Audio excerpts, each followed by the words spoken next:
نحمده ونستعينه ونستغفره ونؤمن به ونتوكل عليه ونعوذ بالله من شرور أنفسنا ومن سيئات أعمالنا ونعوذ بالله من شرور أنفسنا ومن سيئات أعمالنا من يهده الله فلا مضل له ومن يضلله فلا هادي له ونشهد أن لا إله إلا الله وحده لا شريك له ونشهد أن سيدنا مولانا محمدا عبده ورسوله أرسله بالحق بشيرا ونذيرا وداعيا إلى الله بإذنه وسراجا منيرا صلى الله تعالى عليه وعلى آله وأصحابه وبارك وسلم تسليما كثيرا كثيرا أما بعد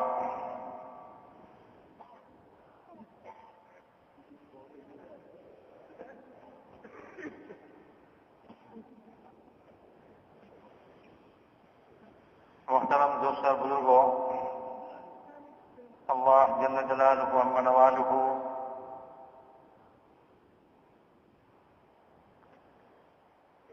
দাওয়াত ও তাবলীগের নামে এক মেহনতের নিসবতে আমাদেরকে এখানে একত্রিত করেছেন।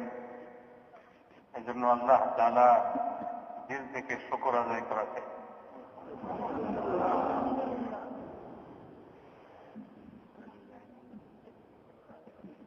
দাওয়াত ও তাবলীগের মেহনত আল্লাহ তাআলা দুনিয়াতে চালু করে দিচ্ছেন এখন ব্যাপকভাবে।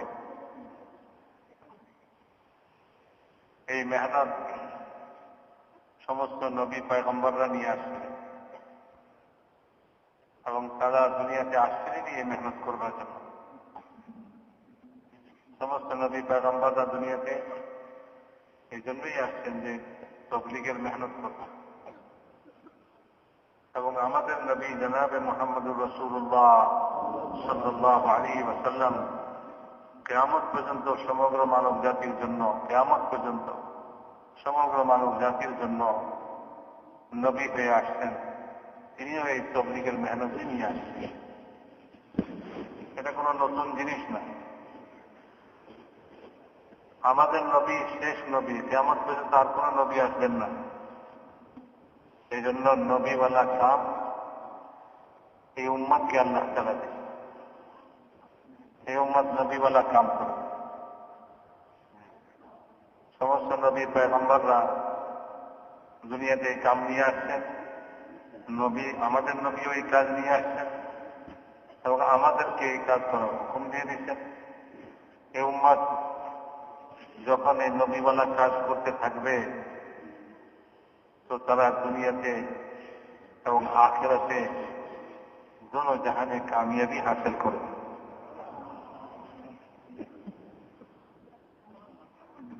আর যখন এই কাজ ছুটে যাবে, এই কাজ ছেড়ে দিবে, তো দুনিয়াতেও ধ্বংস হবে, দুনিয়াতেও আপদ বিপদ মুসিবতের মধ্যে গ্রেফতার হবে।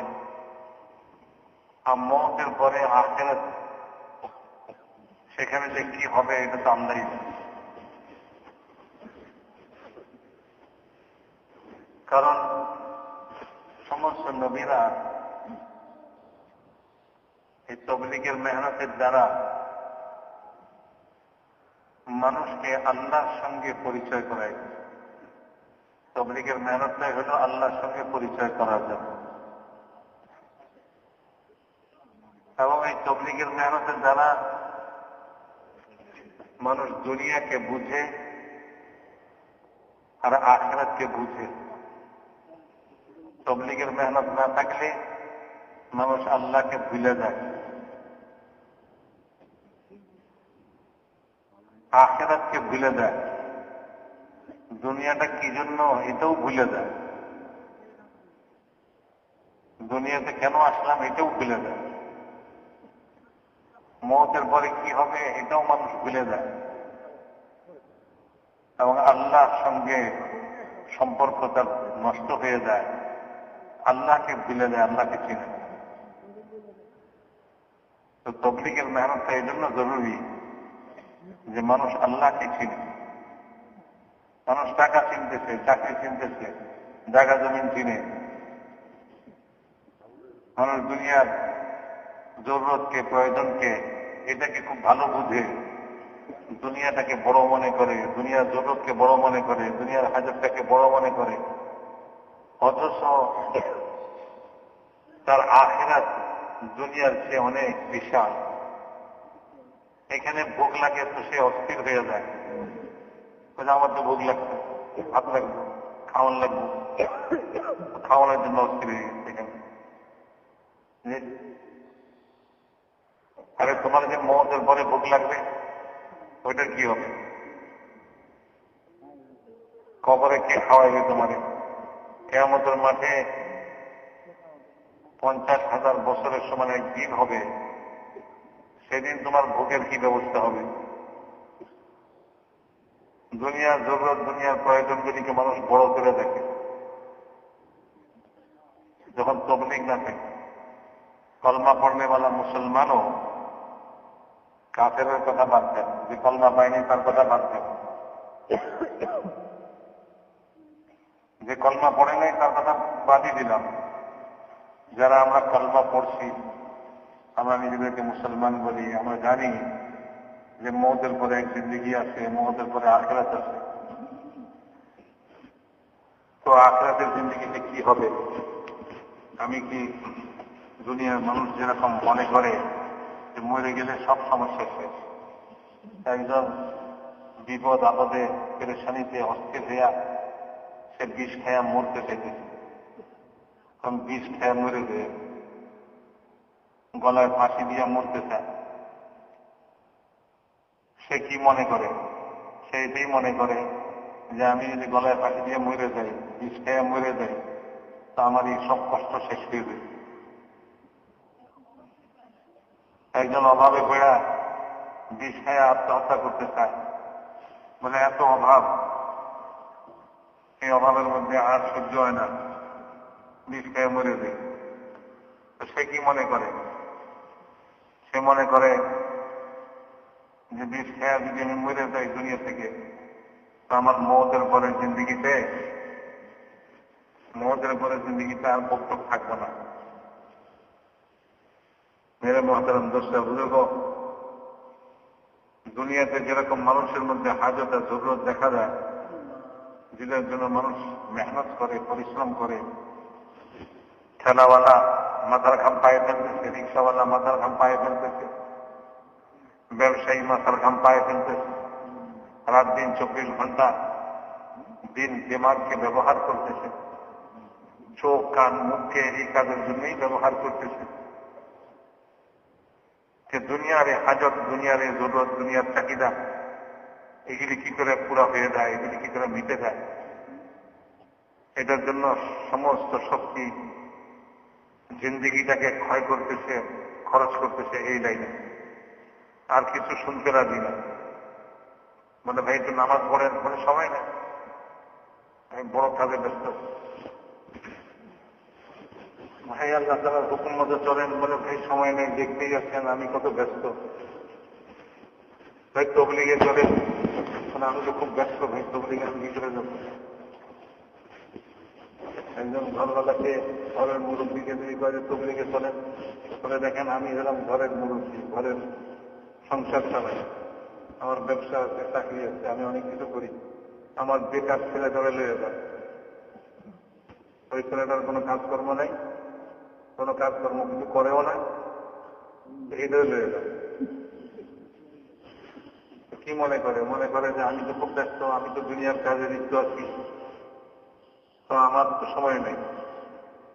যার কোনো দুনিয়ায় কাম কাজ নেই, সে তার আখেরাত বানায়, সে তার আখেরাত ঠিক করুক। মেরে মহতারাম দোষটা বুঝব, যখন তবলিগ থাকে না আর তবলিগের মেহনতে মানুষ লাগে না, তো যদিও সে নামাজ পড়ে, সামান্য কিছু নামাজ পড়ে, হয়তো নামাজি লোক, কিন্তু সে কথা মনে করে না যে আমার মওতের পরে কি হবে। আমার এই সামান্য নামাজ কি আমার জন্য যথেষ্ট হয়ে যাবে? এইখানে তো সকাল থেকে সন্ধ্যা পর্যন্ত, রাত 12টা পর্যন্ত কাম করে দুনিয়ার এই সংসারের যোগান দেওয়া কঠিন হয়ে যাইতেছে। আর আখিরাতের জন্য এই সামান্য একটুখানি নামাজ, যেটার মধ্যে কেরাতও ঠিক নেই, কোরআন শরীফও ঠিক নেই, রুকু সিজদা ঠিক নেই, কোন রকম ওযুও ঠিক নাই, মাসলা মাসাইল জানা নাই, ওই নামাজ দিয়ে আখিরাত পার হয়ে দেব। মেরে মুহতারাম দোস্তার বুজুর্গ, এইগুলি তবলিগ না থাকার কারণ। এই যে এখানে একত্রিত হয়েছি, এটা কোনো ওয়াজের মাহফিল না, বলে ওয়াজ শুনে চলে গেলাম, কিছুক্ষণ চোখের পানি ফেলাই গেলাম, একটু নেকি কামাই করে গেলাম, দিনের কথা শুনছি, ভালো কথা শুনছি, একটু নেকি হয়েছে, এইটুকুর জন্য নয়। মেরে মুহতারাম দোস্ত, একটা জিন্দিগি বড় গুরুত্বপূর্ণ। একটা রুগী, অসুস্থ রুগী যখন ডাক্তারখানায় যায়, তো ডাক্তার বলে, ভাই আপনার সিনা ফাইরা আপনার হার্টটাকে বাইর করে অপারেশন করতে হবে, বড় গুরুত্বপূর্ণ কাজ। আপনি বন্ড সই দিয়ে দেন, মরে গেলে যেন আমরা দায়ী না করি। তো তার কাছ থেকে বন্ড সই লয়ে দিচ্ছি, মরে গেলে কারো দায় দায়িত্ব নাই, আমি নিজ দায়িত্বে আমার সিনা ফাড়ানোর জন্য, কলিজা ফাড়ানোর জন্য, পেট ফাড়ানোর জন্য আমি অনুমতি দিয়ে দিলাম। এত কিছুর পরেও ডাক্তার তার চিকিৎসা যখন করে, তার অপারেশন করে, তো সে একটা জীবন কত গুরুত্ব মনে করে। তাহলে আমার একটু ভুলের দ্বারা একটা জীবন নষ্ট হয়ে যাবে, লোকটা মারা যেতে পারে। কত রকম ব্যবস্থা, কত রকম তার হুঁশিয়ারি, চৌকান্না। মেরে মুহতারাম দোস্ত, দুনিয়ার এই জিন্দিগিটা ঠিক রাখানোর জন্য কাজ, আর মওতের পরে জিন্দিগিটা কি হবে। এই জন্য মেরে মুহতারাম দোস্ত বুজুর্গ, এই কথাটা ভালো করে বুঝে নেই যে দুনিয়া ক্ষণস্থায়ী জিন্দিগি, কেউ এখানে চিরস্থায়ী হবে না। আর মওতের পরে চিরস্থায়ী জিন্দিগি, ওই জিন্দিগির কোনো শেষ নেই। মওত মানে মানুষের প্রয়োজন শেষ হয়ে যাওয়া নয়, মওত মানে হল স্থান পরিবর্তন করা। যেমন জন্ম, মার পেটের থেকে দুনিয়াতে আসছে, ওই জন্ম হয়েছে, স্থান পরিবর্তন করছে। মায়ের পেটে ছিল, সেই স্থান থেকে দুনিয়ার পেটে আসে, এটারা কইছে জন্ম। ঠিক এরকম ভাবে দুনিয়ার পেট থেকে আখিরাতের পেটে যাবে, দুনিয়া থেকে যখন আখিরাতে স্থান পরিবর্তন করে যাবে, তো এটাকে বলে মানুষের মওত। মায়ের পেটে জরুরত প্রয়োজন ছিল, দুনিয়াতে এই জরুরত প্রয়োজনগুলি আসে। মায়ের পেটে খুব সামান্য ছিল, ওইখানে তার শরীরের পুষ্টির দরকার ছিল, শরীরের ভিতরে সব চাহিদাই ছিল, কিন্তু মায়ের শরীর থেকে তার শরীরের মধ্যে ওই শরীরের চাহিদা পুরা করছে। ওইটাকে কোনো গণায় ধরে না, হিসাবে ধরে না মানুষ। মায়ে খাইছে, তো মায়ের খাবার থেকে ওই মায়ের পেটে বাচ্চা, সেও ওই খাবার দ্বারা উপকৃত হয়েছে।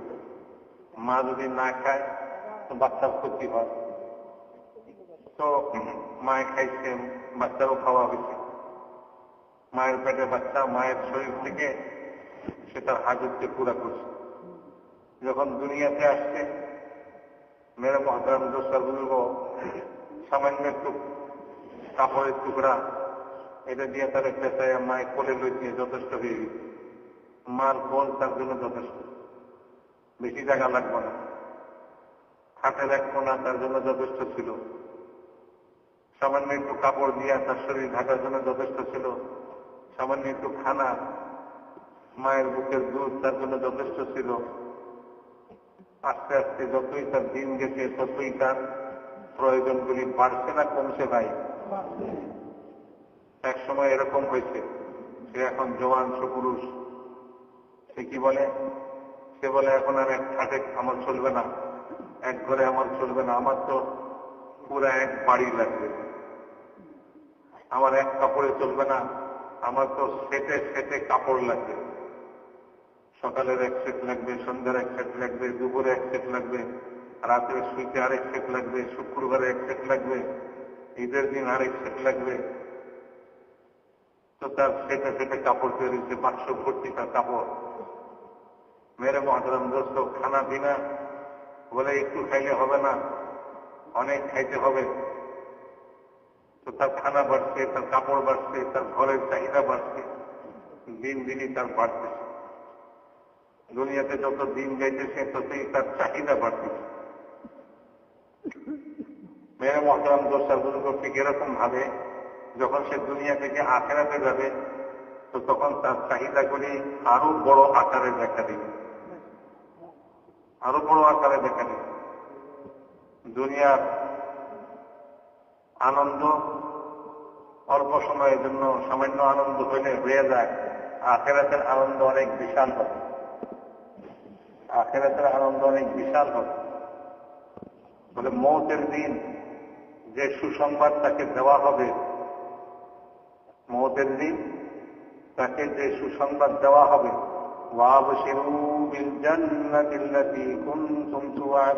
সুসংবাদ নয়, ওই জান্নাতের যে জান্নাতের ওয়াদা তোমার সঙ্গে করা হয়েছিল সেই জান্নাতে ওয়ালাকুম ফিহা মা তাশতাহি আনফুসুকুম ওয়ালাকুম ফিহা মা তাদউন নুজুলাম মিন গফুরির রহিম। গফুরুর রহিমের তরফ থেকে মেহমানদারি হবে এবং তোমার সমস্ত চাহিদা পূরণ করা হবে। দুনিয়াতে অনেক চাহিদা মানুষের পূরণ হয় না, আর দুনিয়াতে চাহিদা পূরণ হইবার জায়গাই নয়, দুনিয়ার চাহিদা পূরণ হওয়ার জায়গাই নয়।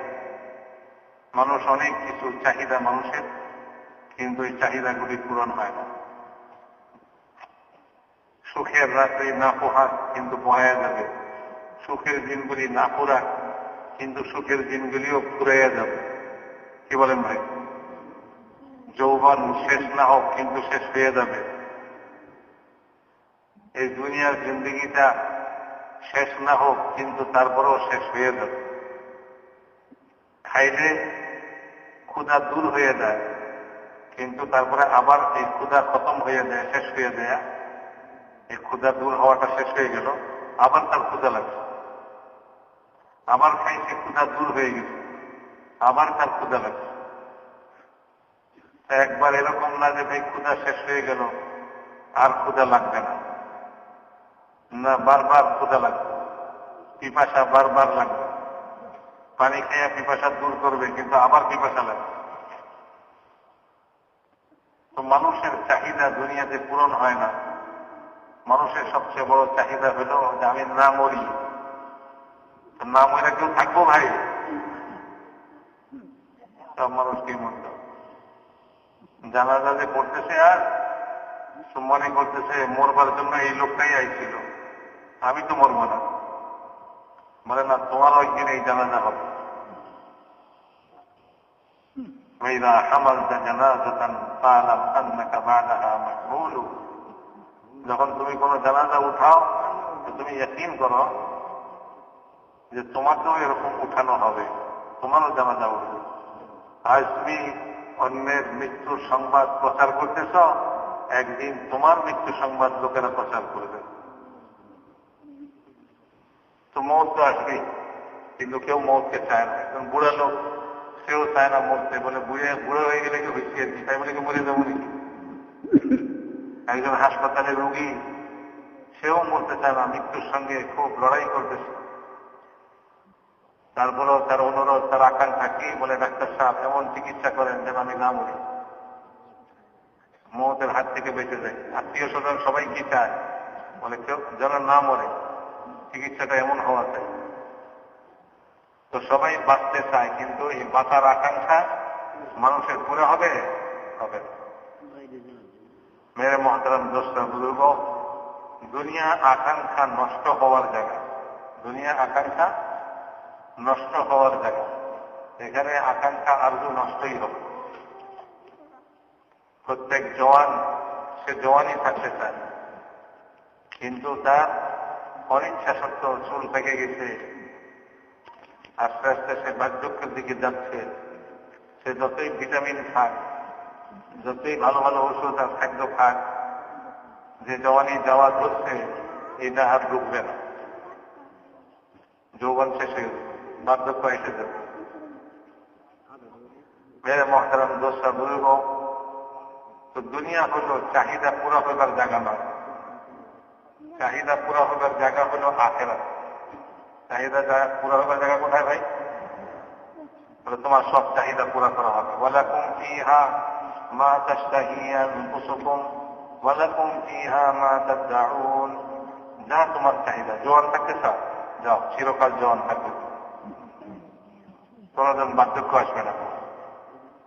এক বুড়ি হুজুর সাল্লাল্লাহু আলাইহি ওয়াসাল্লামের খেদমতে আসে, বলে ইয়া রাসূলুল্লাহ দোয়া করেন আমি যেন বেহেশতে যাই। হুজুর সাল্লাল্লাহু আলাইহি ওয়াসাল্লাম বলেন বুড়ি বেহেশতে যাইব না। এই কথা শুনে বুড়ি কান্দে কান্দে অস্থির, বলে হায় হ্যাঁ, বুড়া হয়ে তো মুসিবতে পড়লাম, বুড়ি বেহেশতে যাইব না। তো এই বুড়ি কান্দে। তো হুজুর আকরাম সাল্লাল্লাহু আলাইহি ওয়াসাল্লাম বললেন, এই বুড়ি শোনো, তুমি যখন বেহেশতে যাবে তখন এই বুড়ি অবস্থায় যাবে না, জোয়ান হয়ে যাবে।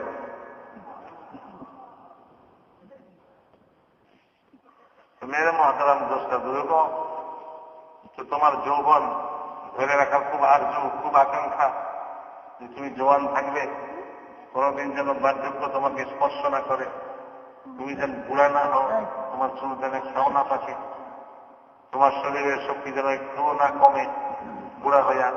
তাহলে এই আরজু তোমার বেহেশতে পুরা করা হবে। যাও, যাকে বেহেশতে ঢুকানো হবে তাকে বলা হবে যে জওয়ান থাকো, কোনদিন বুড়া হইও না। সুখী হও, কোনদিন দুঃখী হইও না। মানুষ দুনিয়াতে সুখী থাকতে চায়, তো সবাই কি সবসময় সুখী থাকে? চির সুখী দুনিয়াতে এরকম কোন লোক আছে? দুঃখ একটা না একটা আছে, দুঃখ একটা না একটা আছেই থাকে। সুখের পরে দুঃখ, দুঃখের পরে সুখ, সুখের পরে দুঃখ, সুখও শেষ হয়ে যায়, দুঃখও শেষ হয়ে যায়। ইন্না মা'আল উসরি ইউসরা, আল্লাহ তাআলা বলেন সুখ দুঃখের মিশ্রিত এই দুনিয়া। যদি তুমি সারা দুনিয়ার রাজত্বের মালিক হয়ে যাও তো ওই সুখ দুঃখ তোমারও ধরবে, এক সময় সুখ এক সময় দুঃখ। সুস্থতা অসুস্থতা দুনিয়াতে কোনোটাই স্থায়ী হবে না। সুস্থ হয়ে খুশি হয়ে গেছে, আমি সুস্থ হয়ে গেছি, আরে না, তোমার জন্য আমার অসুস্থতা আসবে, আবার তুমি অসুস্থ হবে। অসুস্থ হয়ে মন মরা হইও না, অসুস্থ হয়ে একেবারে তুমি নিরাশ হয়ে যাইও না, তোমার জন্য আবার সুস্থতা আসবে, তুমি আবার সুস্থ হয়ে যাবে। কারণ আল্লাহ তাআলা দুনিয়াটাকে বানাইছেন এরকম যে এক সময় সুস্থ, এক সময় অসুস্থ, অসুস্থ আবার সুস্থ হবে, সুস্থ আবার অসুস্থ হবে। দুঃখী এক সময় সুখী হবে, আবার সুখী এক সময় দুঃখ ধরবে তারে। মেরে মহতারাম দোষটা বলব, যদি তুমি চিরসুখ চাও তো চিরসুখ কোথায় আছে? আখিরাতে আছে। যেদিন বেহেশতে ঢুকবে ইমানদাররা তো তাকে বলা হবে সুখী হও, দুঃখ তোমাকে আর স্পর্শ করবে না। তো যে বেহেশতে যাবে তার আর কোনো দুঃখ নাই, সে চিরসুখী হয়েছে, কোন রকম দুঃখ নাই। মেরে মহতারাম দোষটা বুঝব, মৃত্যুর হাত থেকে কেউ বাঁচবে না দুনিয়াতে, কিন্তু যেদিন বেহেশতে দাখিল হবে সেদিন বলা হবে যে চিরঞ্জীব হও, আর কোনদিন তোমাকে মৃত্যু স্পর্শ করবে না। মৌতকে জবাই করে দিবে, দুম্বার আকারে মৌতকে বেহেশত দুজকের মাঝখানে আইনা জবাই করে দিবে, আর বলে মৌতের মৌত এসে গেছে, মৌতের মৌত হয়ে গেছে। হ্যাঁ দুজকিরা তোমরা আর কোনোদিন মরবে না, তাদের দুঃখের সীমা থাকবে না, তারা নিরাশ হয়ে যাবে। তারা এতদিন আশা করবে যে এই যাতনা কষ্ট শাস্তি ভোগ করতে করতে যদি আমি এক সময় মরে যাই তাইলে আমার সব শেষ হয়ে যাবে। এই আশায় আশায় থাকবে, চিৎকার করবে, বলবে মওত দাও, মওত দাও, মওত দাও। إذا رأتهم من مكان بعيد سمعوا لها تغيظا وزفيرا وإذا ألقوا منها مكانا ضيقا مقرنين دعوا هنالك ثبورا لا تدعوا اليوم ثبورا واحدا وادعوا ثبورا كثيرا। জাহান্নামকে দূর থেকে দেখবে তো তার গোসা, তার ভয়ানক বিকট আওয়াজ সে শুনতে পাইবে। আর যখন তার ভিতরে সংকীর্ণ কুঠির ভিতরে তাকে হাত পা বেঁধা ফালাই দিবে আগুনের কুঠির মধ্যে, তো সেখানে সে মৃত্যুকে ডাকবে, আর তাকে বলা হবে আজ তোমার এক মৃত্যুতে জ্বালা জুড়াইবে না, তুমি শত শত কোটি কোটি মৃত্যু কামনা করো, কিন্তু এই মৃত্যু তোমাকে আর দেওয়া হবে। তো সেদিন সে নিরাশ হয়ে যাবে, জাহান্নামী দোজখী, সে সেদিন নিরাশ হয়ে যাবে, হায় আমার আর মৌত আসবে না, আমি কঠিন শাস্তির মধ্যে আগুনের ভিতরে এই জ্বালা পড়ার ভিতরে চিরকাল থাকবো, কোনোদিন মৌত আসবে না, সে নিরাশ হয়ে যাবে। আর সেদিন জান্নাতীদেরকে বলা হবে, বেহেশতীদেরকে বলা হবে যে তোমাদের আর কোনোদিন মৃত্যু আসবে না, তোমরা এই নিয়ামতের মধ্যে, এই সুখের মধ্যে চিরকাল থাকো। তো সেদিন জান্নাতীদের আনন্দের কোনো সীমা থাকবে না। তারা এতদিন আশঙ্কা করতে থাকবে যে হাই এই নিয়ামত, এই সব কিছু আল্লাহ তাআলা দিলেন ঠিকই, দুনিয়ার মতো যদি আবার মৌত এসে যায় তাহলে তো এগুলি সব শেষ হয়ে যাবে। তো তাদেরকে বলা হবে যে না, আর কোনোদিন তোমাদের মৌত আসবে না। যখন এই ঘোষণা শুনবে তো জান্নাতীরা সেদিন তাদের যে আনন্দ হবে, সে আনন্দ দুনিয়ার মানুষকে দিলে দুনিয়ার মানুষ হাটফেল করে মরে সহ্য করার ক্ষমতাই, দুনিয়াতে তো ওই আনন্দ সহ্য করার ক্ষমতাই। তো মেরে মহতারাম দোসরা বুজুর্গ, দুনিয়া সবই অস্থায়ী, আখিরাতে সব চিরস্থায়ী হবে। আখিরাত চিরস্থায়ী, আখিরাতের সমস্ত অবস্থাগুলি চিরস্থায়ী হবে, সমস্ত অবস্থা। জওয়ানি চিরস্থায়ী, সুখ চিরস্থায়ী, জিন্দিগি চিরস্থায়ী, চিরস্থায়ী জন্য দুঃখ চিরস্থায়ী, কষ্ট চিরস্থায়ী, মৌত আসবে না, জীবনও চিরস্থায়ী। তো এই আখিরাতকে মানুষ ভুলে যায় যখন তবলিগ থাকে না, দুনিয়ার জন্য বাস এত কঠিন আখিরাত আসতেছে যে যখন সে মৃত্যুর দ্বারে উপস্থিত হয়েছে তখন তার জন্য দুইটার একটা হবে, হয় তাকে জাহান্নামের দিকে নিয়ে যাওয়া হবে, ফাউম্মুহু হাবিয়া ওমা আদরাকা মা হিয়া নারুন হামিয়া, হয় তাকে জ্বলন্ত আগুনের দিকে টানে নিয়ে যাওয়া হবে, আর না হলে তাকে ফারাউহুম ওয়া রাইহান ওয়া জান্নাতু নাঈম, নিয়ামতের জান্নাতের দিকে তাকে নেওয়া হবে, নিয়ামতের দিকে নেওয়া হবে, দুইটার একটা হবে। জিন্দেগির শেষ মুহূর্তে তাকে তার ঠিকানা দেখাইয়া দেওয়া হবে যে তোমার জন্য এই ঠিকানা নির্দিষ্ট হইল। তখন সে আফসোস করবে অথবা তখন সে আনন্দিত হবে। সেই আনন্দ দুনিয়ার জীবন থাকতে যদি মানুষকে দেয় তো মানুষ ওই আনন্দে শুধু মরে যাবে। মৌতের পরে মৌত থাকলে ওই আনন্দে সে আবার মরে যাবে। মৌতের পরে মৌত থাকলে ওই দুঃখের সংবাদ শুনে সে ওই দুঃখে আবার মরে যেত। তো মেরে মহাতারাম দোষা লোক এরকম সময় প্রত্যেকের জিন্দগিতে আসতেছে। দুনিয়ার জিন্দগিতে আল্লাহ তাআলা দিচ্ছেন মহামূল্যবান, বলে তুমি এই দুনিয়ার জিন্দগিতে তোমার আখিরাতের জন্য তৈরি হয়ে নাও, তোমার আখিরাতকে বানায় নাও। মানুষ এটা তোমাকে মাটির কবরে কাফনের কাপড়ে শোয়াই দিয়ে আসবে, তো তুমি তোমার কবরকে জান্নাতের বাগান বানায় নাও। যদি তুমি তোমার কবরকে ভুলে থাকো তো তোমার কবর জাহান্নামের গর্তে পরিণত হয়। হুজুর আকরাম সাল্লাল্লাহু আলাইহি ওয়াসাল্লাম বলছেন কবর দুইটার একটা হবে, হয় জান্নাতের বাগানে পরিণত হবে আর না হলে জাহান্নামের গর্তের মধ্যে থেকে এক গর্ত হবে। তো কবর তো কি নিকটে, কত দূরে কবর? আজ এখান থেকে কেউ উঠতে পারবে, কে যাবে না? উঠবার আগে তাহলে কবরে লয়ে দেবে। কেউ জানে না যে কোন মুহূর্ত তার জন্য কবর তৈরি হয়ে যাবে। যে কোনো মুহূর্তে কবর তৈরি হবে। মানুষ খাইতে খাইতে লোকমা একটা দিচ্ছে, আরেকটা দিবার আগে মরি, কথা বলতে বলতে পড়ে গেছে, তো তার জানাজা কবরের দিকে চলতে পারে। মেরে মহতরম দোষর সুযোগ দিয়ে দিচ্ছে, বলে তুমি তোমার কবরকে তৈরি করো।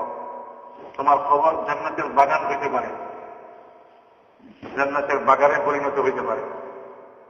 দুনিয়ার মানুষ তো তোমাকে কবরে একলা শুয়ে আসবে, মাটির কবরে অন্ধকারে কবর বন্ধ করে দিয়ে চলে আসবে।